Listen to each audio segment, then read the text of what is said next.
अगर आपको dark फोलियस plants पसंद हैं, ऐसे प्लांट्स जो क्लासी भी लगें, रॉयल भी लगे और इंडोर जंगल को लग्जरी फील दें, तो आज का प्लांट आपको डेफिनेटली पसंद आने वाला है।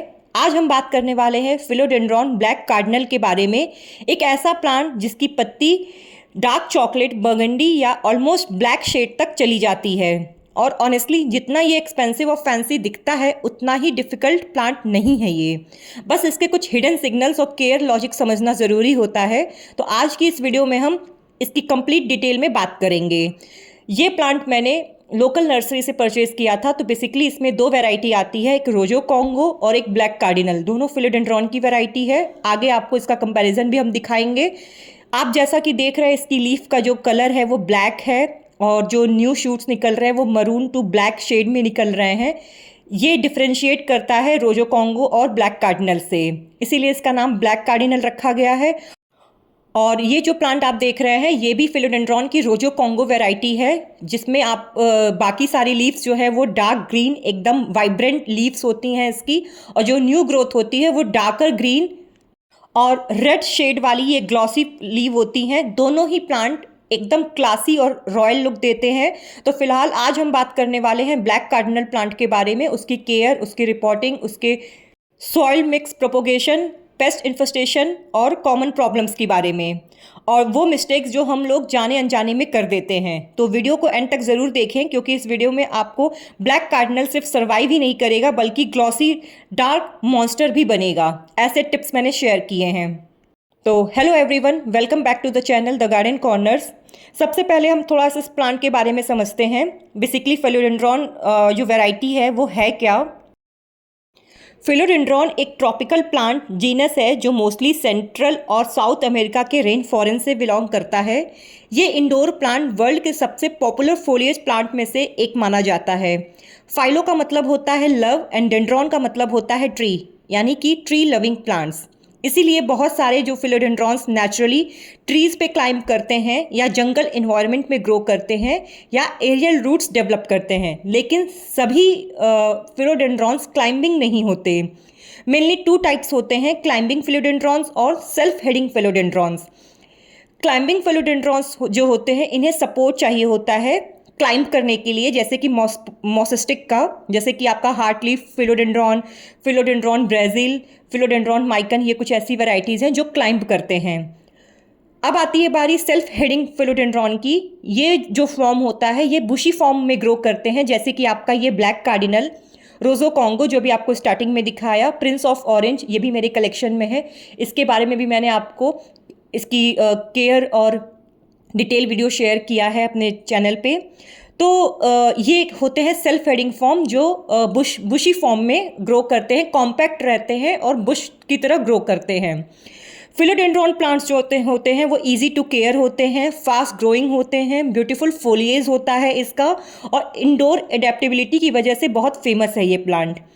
इसकी अगर पत्तियों का टेक्सचर देखें तो कुछ velvet, glossy, giant, split, dark black, neon, हर टाइप में इसकी वैरायटीज़ पूरे दुनिया भर में पॉपुलर है। इसीलिए प्लांट कलेक्टर्स फिलोडेंड्रॉन को एडिक्टिव प्लांट फैमिली भी बोलते हैं। तो ये तो थी फिलोडेंड्रॉन के बारे में, और आपको जो मैंने प्लांट शो किया है वो है फिलोडेंड्रॉन ब्लैक कार्डिनल। ये एक हाइब्रिड वैरायटी है फिलोडेंड्रॉन की, और सबसे स्पेशल चीज़ है इसके फोलिएज का कलर।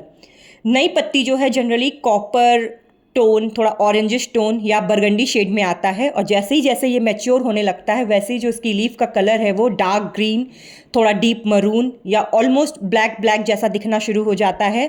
इसी की वजह से इसका नाम ब्लैक कार्डिनल पड़ा है। और सबसे इंटरेस्टिंग बात, जैसा कि मैंने अभी आपको समझाया, क्लाइंबिंग और सेल्फ हेडिंग, तो ये सेल्फ हेडिंग फिलोडेंड्रॉन है। मतलब कि ये मोसिस्टिक पे क्लाइंब नहीं करेगा, कॉम्पैक्ट बुश फॉर्म करेगा ग्रो करने के लिए, और इंडोर डेकोरेशन के लिए परफेक्ट प्लांट माना जाता है। तो ये तो थी फिलोडेंड्रॉन ब्लैक कार्डिनल के बारे में थोड़ी सी जानकारी। अब बात करते हैं इसके लाइट रिक्वायरमेंट की। तो बहुत लोग डार्क पत्तियां देखकर इसकी लो लाइट प्लांट समझ लेते हैं, और वहीं से प्रॉब्लम शुरू हो जाती है। तो इस प्लांट को जो आइडियल लाइट चाहिए वो ये चाहिए कि इसको ब्राइट इनडायरेक्ट लाइट में रखें।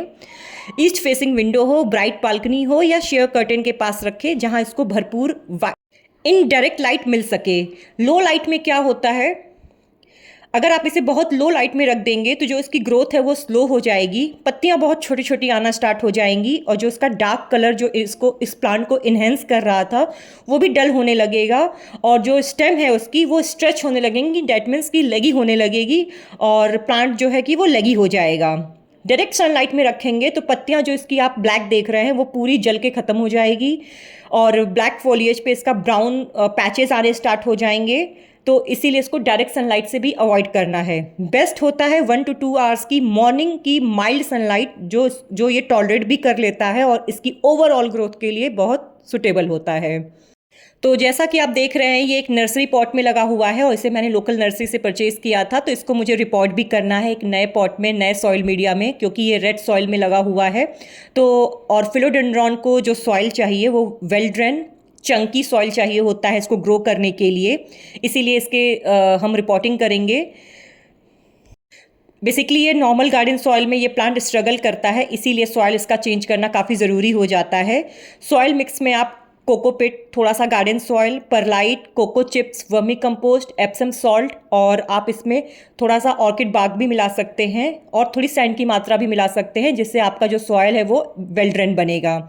और ये जो फिलोडेंड्रॉन की वेराइटीज़ होती हैं ये लोग नेट वाली बास्केट में लगाते हैं, जिसको रिमूव करना काफ़ी इंपॉर्टेंट हो जाता है, आगे चल के ये प्रॉब्लम करेगा प्लांट को ग्रो करने में, इसीलिए स्टार्टिंग के फेज़ में अगर आपने इसे रिमूव कर दिया तो बेस्ट है।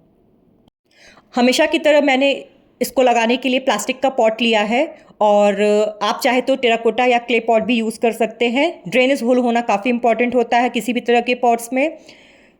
और पॉट साइज़ की अगर बात करें तो प्लांट के अकॉर्डिंग आपको पॉट साइज़ छोटी ही रखनी है। छोटा प्लांट है, बहुत बड़ा पॉट नहीं लेना है, अन्यथा प्लांट जो है वो रूट रॉट होने के चांसेस होते हैं। रूट रॉट मतलब होता है कि प्लांट का सड़ना, रूट सड़ने लगेगी तो पूरा प्लांट भी आपका सड़ने लगेगा। अब बात करते हैं कि इसको रिपोर्ट कब करें। अगर आपने नर्सरी से परचेज़ किया है या प्लांट रूट बाउंड हो गया है, रूट्स ड्रेनेज होल से बाहर आ गए हैं या जो ग्रोथ है उसकी स्लो हो गई है, पानी जो है वो तुरंत का तुरंत ड्रेन हो जा रहा है या पौधा आपको लग रहा है रूट बाउंड हो गया है, तो इस केस में आप प्लांट को रिपोर्टिंग कर सकते हैं। बेस्ट टाइम होता है स्प्रिंग, अर्ली मानसून या ग्रोइंग सीजन में। विंटर्स में इसको अवॉइड कीजिए रिपोर्ट करना। अगर आप ये प्लांट विंटर में परचेज किया है आपने तो उसको आप अपने प्लांट्स के बीचों बीच में रखिए ताकि ये ह्यूमिड रीजन की वजह से ग्रो कर सके और जैसे ही सुटेबल टेम्परेचर आए तो आप इसको रिपोर्ट कर दीजिए। रिपोर्टिंग बहुत इजी होता है। नर्सरी पॉट से इसको निकाल के आपको जिस भी पॉट में इसको लगाना है उसमें सॉइल मीडिया अच्छे से फिल करके प्लांट को सेट कीजिए। साइड से एक्स्ट्रा सॉइल डाल के प्लांट को सेट कीजिए। डेड लीव्स को कट कीजिए और प्लांट को सेट करने के बाद हल्की वाटरिंग कीजिए, भर के वाटरिंग नहीं करनी है। रिपोर्टिंग करने के बाद 4 से 5 दिन बाद इसको डायरेक्ट सनलाइट अवॉइड कीजिए। आपको ऐसी जगह पे रखना है जो थोड़ा शेड हो, फिर धीरे धीरे इसको आप ब्राइट इनडायरेक्ट रोशनी में शिफ्ट कीजिए। फर्टिलाइज़र तुरंत मत दीजिए। प्लांट अभी क्या है, रिपोर्टिंग हुई है तो स्ट्रेस में है, तो स्ट्रेस से उसको रिकवर हो जाने दीजिए। उसके बाद प्लांट्स को अपने सुटेबल जगह पे शिफ्ट कीजिए। अब बात आती है वाटरिंग की। ऑनेस्टली इस पार्ट में सबसे ज़्यादा ब्लैक कार्डिनल मर जाता है अगर हम पानी का ध्यान ना रखें तो। हमेशा की तरह वाटरिंग शेड्यूल फॉलो कीजिए, सॉइल चेक कीजिए और फिंगर टेस्ट करके सॉइल ड्राई हो तभी पानी दीजिए। सीज़न, टेम्परेचर, पॉट साइज़ और सॉइल मिक्स के अकॉर्डिंग वाटर की जो नीड होती है वो चेंज होती रहती है, इसीलिए ये स्टेप्स आप फॉलो कर सकते हैं फिंगर टेस्ट और सॉइल ड्राई होने का। उसकी वजह से उस पर डिपेंड करेगा कि आपको पानी कब देना है, कैसे देना है। ओवर वाटरिंग से प्लांट्स को बचाना है। फिलोडेंड्रॉन को मॉइस्ट सॉइल पसंद होती है लेकिन सॉगी सॉइल बिल्कुल भी नहीं। अंडर वाटर होगा तो चलेगा लेकिन ओवर वाटर से प्लांट को बचाना है। फिलोडेंड्रॉन एक ट्रॉपिकल प्लांट है, इसीलिए ये काफ़ी ह्यूमिडिटी पसंद करता है। अगर आप इसे हाई ह्यूमिडिटी देंगे तो इसकी जो पत्तियां हैं वो ग्लॉसी बनी रहेंगी और ग्रोथ फास्ट होती रहेगी। अगर ह्यूमिडिटी कम है तो जो इसकी लीफ है, लीफ के एजेस वो क्रिस्पी होने लगते हैं। तो ह्यूमिडिटी इंक्रीज करने के लिए आप प्लांट्स को ग्रुप में रख सकते हैं, ह्यूमिडिफायर यूज़ कर सकते हैं, पेबल ट्रे यूज़ कर सकते हैं और ओकेजनली मिस्टिंग कर सकते हैं। ओवर मिस्टिंग मत कीजिएगा, नहीं तो फंगल इश्यूज स्टार्ट हो जाएंगे इस प्लांट्स के साथ।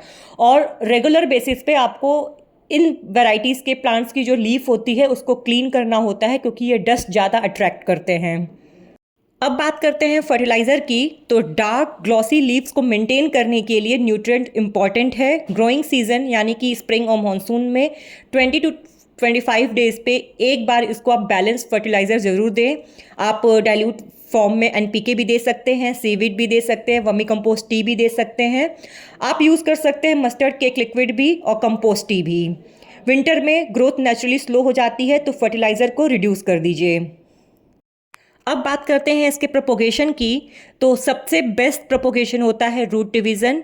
स्टेम कटिंग के चांसेस कम होते हैं क्योंकि ये प्लांट सेल्फ हेडिंग है, यानी कि कॉम्पैक्ट बुश है। नोट्स मिलने में काफ़ी टाइम लगेगा आपको। अगर छोटा प्लांट है, अगर मैच्योर प्लांट है तो आपको ईजिली नोट्स मिल जाएंगे। लेकिन जो रूट डिवीज़न होता है वो सबसे best and suitable propagation method है इस तरह की वैरायटीज़ के लिए। और अब बात करते हैं पेस्ट की। तो कॉमनली इस प्लांट में मैंने अभी तक ऐसा कोई इन्फेस्टेशन नहीं देखा है अपने कलेक्शन में। अगर फिर भी आपके प्लांट में किसी भी प्रकार का पेस्ट इन्फेस्टेशन होता है तो आप नीम ऑयल का स्प्रे कर सकते हैं वीक में 1 से 2 बार। और वैसे भी अगर आपके प्लांट में इन्फेस्टेशन नहीं है किसी भी प्रकार का तो 15 to 20 डेज पे आप प्रिकॉशन के तौर पे आप नीम ऑयल स्प्रे कर सकते हैं ताकि आपके प्लांट पे कोई भी अटैक ना हो। अब बात करते हैं कॉमन प्रॉब्लम्स की। अगर पत्तियां पीली हो रही हैं तो ज़्यादातर चांसेस होते हैं ओवर वाटरिंग के और पुअर ड्रेनेज के।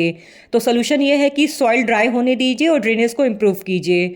अगर पत्तियां कर्ल हो रही हैं तो जो पॉसिबल रीज़न है वो है अंडर वाटरिंग या हीट स्ट्रेस या लो ह्यूमिडिटी। तो ह्यूमिडिटी मेंटेन कीजिए और अंडर वाटर भी करना बंद कीजिए प्लांट को। अगर ग्रोथ प्लांट का स्लो है तो इसका मतलब प्लांट को लो लाइट मिल रहा है या रूट बाउंड हो चुका है या न्यूट्रिएंट की डिफिशियंसी है। अगर पत्तियों के एजेस ब्राउन और क्रिस्पी हो रहे हैं तो इसका मेन रीजन है लो ह्यूमिडिटी। अब कुछ स्पेशल टिप्स के बारे में बात कर लेते हैं। पत्तियों को ओकेजनली वाइप करते रहिए, डस्ट रिमूव होगी और फोटोसिंथेसिस बेटर होगा। प्लांट को बार बार प्लेस चेंज मत कीजिए। एयर कंडीशनर की डायरेक्ट हवा अवॉइड करिए। ओवर केयरिंग मत करिए, कभी कभी ज़्यादा प्यार भी प्लांट को डैमेज कर देता है। इसकी खूबसूरत पत्तियों के कलर की वजह से इंडोर स्पेसेस में लग्जरी ट्रॉपिकल वाइब देता है ये प्लांट। इसी वजह से इंटीरियर डिज़ाइनर, प्लांट कलेक्टर और इंस्टाग्राम पे जो प्लांट लवर्स होते हैं इस प्लांट को अपने कलेक्शन में ऐड करना काफ़ी इंपॉर्टेंट समझते हैं। तो ये थी complete detail guide on philodendron black cardinal care and reporting. अगर आपने इस प्लान को कभी डिफ़िकल्ट समझा था तो होपफुली अब आपको इसका पूरा लॉजिक समझ में आ गया होगा। कमेंट सेक्शन में ज़रूर बताइएगा कि आपके कलेक्शन में ये प्लांट है या नहीं, या लेने का आपका प्लान कर रहे हैं। लेने के पहले हमेशा ये बात याद रखिएगा कि प्लांट को ब्राइट इनडायरेक्ट लाइट चाहिए, चंकी सॉइल चाहिए और कंट्रोल्ड वाटरिंग चाहिए। इससे क्या है कि आपका प्लांट हमेशा हैप्पी ग्रो करेगा। तो अगर वीडियो पसंद आई हो तो लाइक करें, शेयर करें और चैनल को सब्सक्राइब जरूर करें। मिलते हैं नेक्स्ट प्लांट जर्नी के साथ। तब तक के लिए happy gardening and keep growing.